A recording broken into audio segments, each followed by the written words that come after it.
Hello YouTube, Dave with Smiles Flies back again. Considering I've been working on 120 March B.W.O.Dun Dry Flies, I don't have all my materials out here, but what I am going to do is I'm going to tie a Dun Dry Fly. Except I'm going to use regular mallard flank instead of the wood duck, because I don't have it out here. I have it all back there, and I don't feel like traipsing everything back and forth all the time. So I'm just going to, do it out here and make the best of it. Okay, there we go.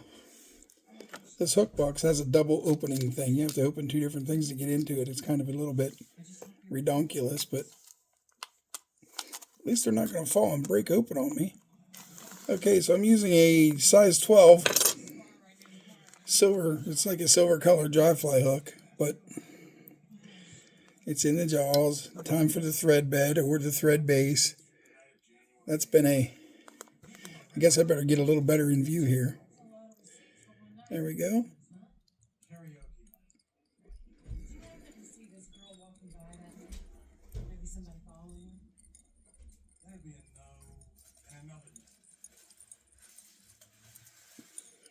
And I'm going to bring it back to right where the top part of the hook, which is the shank, to where it stops and starts to bend. And I'm just going to quit right there and give it the old snipperoo. Like that. Let's see, what am I going to use for the tail today? We might as well make it a sparkle dun, since I have some sparkle yarn laying right here, so we'll just use it. That's going to be the tail.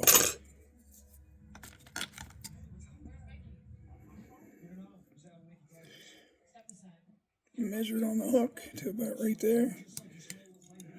Get a good tie-in and go with it.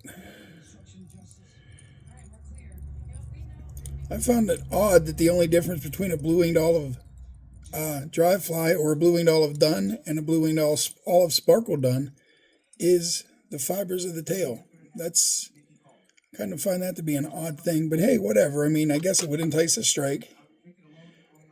What I'm using for the tail, just to have you guys informed on it, is it's right here. What does that call it? It's Antron yarn, olive dun. That stuff right there. And it's actually pretty cool looking stuff. I'll pull a little bit out and let you. That's what you get. It does have a lot of flash in it. That's for darn sure. I mean, it definitely is sparkly. Sparkly. All right, I'm going to come back a little bit and just give it a little bit of snip. That makes a good tail. Wrap back up front. And being that I'm doing the olive color, I guess I might as well just stick with blue-winged olive color the whole way through. I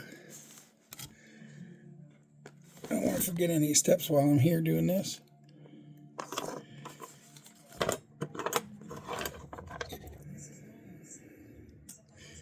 If I seem a little disorganized, it's because, like I said, I'm in the middle of a 115 dozen order, and I do a lot of tying at night in bed. I'm a lot more comfortable doing that. As far as, well, just comfort in general. If I'd sit here long enough and keep tying, I would definitely end up with pressure sores like I've had before, and we're not going to have that happen no more. So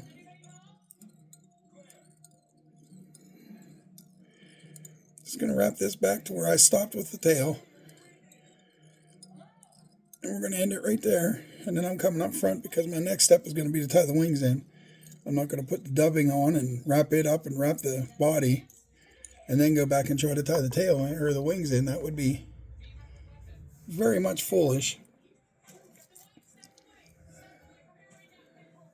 I'm going to be using mallard flank for the dun wings because I'm not keeping this fly or selling it. Well, actually, I am keeping it and not selling it. So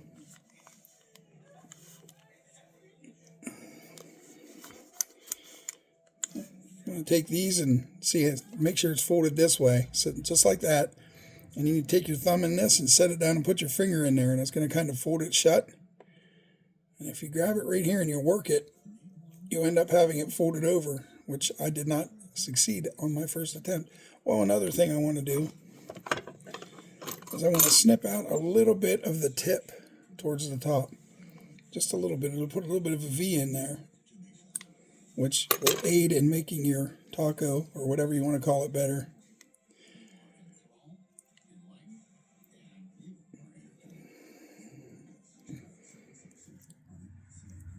There it is. Kind of what I wanted to do. So now I'm going to try to size it, which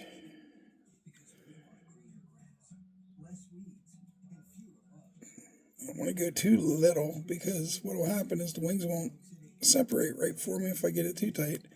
But there they are. There's that. I want to make sure it's, yeah, that's good. And I'm going to wrap this backwards. And this is something you guys might want to do too. It helps. Thank you, Brian, over there at the Flysmith, with this tip. Snip it this way instead of snipping it across the hook the other way. And the reason why is, you'll see here, as you snip down, it cuts those fibers off at an angle, leaving you a nice taper to the body. Instead of having like an area where you're going to tie your thread in and this is going to kind of drop off and leave two different levels, like a step up. You don't want that. It's kind of hard to cover that up with thread then. You can do it. It just takes a minute. You don't want to have to go through that. This saves you that problem. So now I'm going to wrap back up to where I was, where I tied in. And I'm going to grab this and stand it up and push it back and hold it back as good as I can, which that wasn't good enough. There we go. Now I'm going to build a little bit of a thread dam right here to hold this, to make these fibers stand up. I have found that these things can be pretty tricky. Some people make it look easy.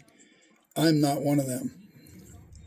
What I like to do is wet my fingers a little bit, my thumb and my index finger, and I like to try to pull these apart a little bit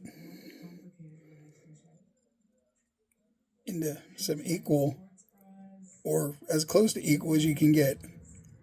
And then I just start wrapping in the middle, and I'll go one way a few times and then stop and then pull this back. And you'll notice if you wet these fibers, and you can pretty much finagle them where you want them to go instead of struggling with them. It took me a little bit to get used to this.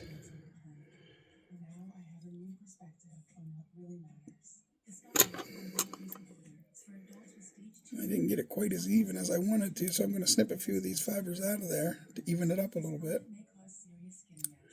Like that. And then I'm going to pull them both back and work a little more on that thread dam up here. And you don't want to, you want to pull it back as hard as you can, because if you wrap up on the feathers, you're going to make them bend backwards. And that's not what you wanted. You just wanted them to stand up like that. There they are. And now I'll wet them and get them to pull together a little bit. There we go. That's what I wanted. And I'll clean up any little bit of a mess I have in here from snipping stuff out. That's why a good pair of scissors is always a good thing. And I'm not sure, do I have my...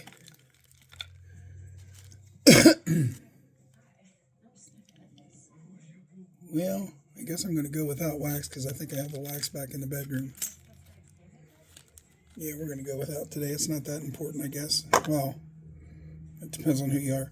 And I want to take my thread now, and I want to get back to the back again. I'm going to wrap all the way to about the halfway point, and I'm going to start making my dubbing loop.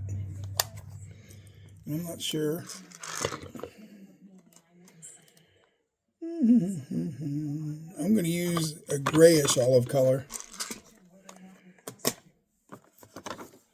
which I have right here. This is Wopsy stuff. And I don't know if you've heard this before or not, but less is more when it comes to dubbing. You don't want to use a whole lot. You don't want to build it way up. Some people will take their dubbing and build a taper on the string. There's nothing wrong with that. You can do that, but that's not what I like to do. I like to have my taper already in place, so I'm not sitting there struggling trying to get it to work right. So then we can use a whole heck of a lot less dubbing. Once you get the dubbing in there, you can pull it up to where you want it. I left a little bit of room there so I could get wrapped to the back of the hook first before the dubbing body started. There we are, that's a good start. Now work my way up.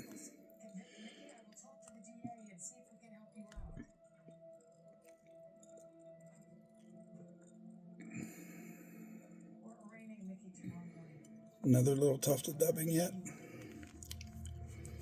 You don't need much at all. You really don't. I'm using like the tiniest little amount. This is where you want to be very careful to not trap other fibers from the nun wings, like I almost did right there. Sometimes, you just wiggle and do what you got to do. You got to wiggle it just a little bit. There we go. Now I'm right in behind the wings. It's a good time to wrap my segmentation up, which I feel is even more important on a dry fly, to make sure you're putting absolute even wraps on your segmentation. It's for me it makes the fly look that much better and that much more realistic. So I'm going to stop right there and go ahead and tie this in. And if I don't have the wire right up to where I want it, I can always work up the wire as I'm tying to get it where I want it. Yep, right there. And then I'll go ahead and I'll make several wraps. And it doesn't really matter what you do right here. Like, it doesn't matter if you see the thread, because you're not going to see it here in a minute. I'm going to be tying in the dry fly hackle, so it's really not going to matter. And yeah, I know I'm using scissors for wire, but these ones are old and aren't sharp enough to do much anything with, so I use them for that if I have to. I have my wire snippers back in the room. Alright, now I bent that over to where it's not going to be an issue. So I'm going to stop right here. I'm going to wet these fibers again. Make sure they're standing where I want them. Make any corrections I need to make. They look pretty good to me. They could have used a little more fibers there, but I'm not real worried about being technical. And I'm also going to be using Grizzly for my hackle, which it should be like a brownish color on a blue-winged olive. But this is what I have here, and like I said, this is just helping you guys to know how to, if offering tips and any kind of help you may need to tie the fly. You have to figure out your colors as to what the pattern is you're doing. So I like to wrap mine back a little bit, and then I like to come up towards the back of the wings the whole time, making sure I'm not trapping any fibers, because that can make a difference between a beautiful fly and a shitty looking fly. And then I like to pull these back, and if there's any fibers here that are acting funny, I can try to trap them down. That one just doesn't want to go anywhere, so I'm just going to leave it there. I'll cut it out afterwards. And I wrap it up almost to right behind the eye, and then I'll stand this stuff back up again. And I will wet my fingers again, because I don't want it in my way when I'm wrapping my hackle. And if you'll notice, if you can see in there, like right here, I left a little bit of bare stem. I took some of the barbs off of each side. That gives me a second to be able to get everything lined up to where I want it, so it wraps straight up and down. Like so. And as you're wrapping it, sometimes your stem's going to touch what you just wrapped, and it will make your other barbs flare out, but that can be fixed at the end. And I usually do 2 or 3 wraps behind, and then I like to stick with about 2 wraps up front, but sometimes you got to go further than that. There's 2. And for this one, I feel the need to do 1 more, so I'm doing it. There it is. And then do this and get that all wrapped in. Once you get 1 wrap on it, you can go ahead and put your focus back to watching to make sure that you're not trapping a whole bunch of fibers. That's plenty of wraps to get what you want, and then you just open your scissors just the tiniest little bit and get it on the stem of the hackle, and there it is. Snippety, snippety. And then I like to pull back on everything while I build a little bit of a thread head. I don't find it to be a very important thing on these flies, because there's so many other things that are hiding it anyway. that you're not going to really see it. Now, I like to have a nice sized head on a nymph, but on a dry fly, I just, I don't feel the need to build up a big thread head. And as you're wrapping this, if you're having trouble with your hackle sticking out, don't be afraid to wiggle your whip finisher back and forth like this to get it to go over and through the thread, or the fibers. And then when you get to this point, you got to really watch what you're doing. There it is. Perfect. Perfect. And then I'm going to get in there, just a little opening of the scissors, a little snip. That's done. Then I want to take a minute. I want to finish doing this. Now, this hackle wasn't the exact size that I needed, which I'm not real worried about that.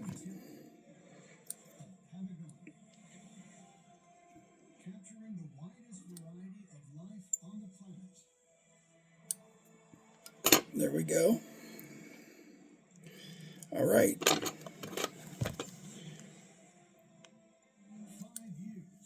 This is exactly why I like to use these Flysmith scissors right here. And then I can do this and pull this back since I don't have my cauterizing pen and catch stuff right there and burn the rest of it out of the way. And there you go. There's today's the how-to on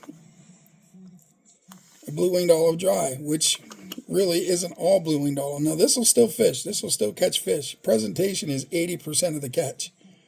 That's no joke. The rest is making sure you got the colors right, but there it is.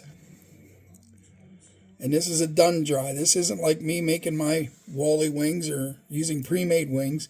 This is trying to use flank. I used mallard flank for this, but truly you want to use wood duck. The tips are rounded on that instead of coming to a point, which that's what you want anyway. But anyhow, just for the purposes of the video, I did it this way so you guys could get an idea how to do things. There it is. There they are. That's how they end up looking. All right. Thank you guys so much for being here. I appreciate you. If you like what you saw, please subscribe to me. We're trying to get the subscribers up. Once I hit 1,000, I can start going live with you guys, and you'll be able to comment and everything. I could go live now, but I can only have 25 people in the chat, and you guys wouldn't be able to comment. And what fun is that, not being able to, ask questions or whatever when you're in a live? Okay, guys, you have a good day. God bless. Thanks for being here.